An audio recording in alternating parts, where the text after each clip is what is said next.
सिंध जे शहरन जा नाला। सिंध के शहरों के नाम। सूबे सिंध के शहरों के नाम। कराची, हैदराबाद, सक्खर, दादू, जैकबाबाद, मोरो, लाड़कानो, सेहवण। कराची, हैदराबाद, सक्खर, दादू, जैकबाबाद, मोरो, लाड़कानो, सेहवण।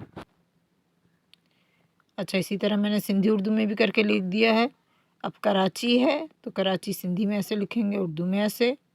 सक्खर, ये जो सिंधी का जो खे है वो इस तरह से बनता है और उर्दू में ये बना देंगे सक्खर। लाड़कानो लिखते हैं और यहाँ क्या हो जाएगा, लाड़काना। जैकबाबाद दोनों सेम है, बस काफ का डिफरेंस आ जाएगा। इसी तरह हैदराबाद सेम एज लिखेंगे, दादू भी सेम है, मोरो भी सेम है।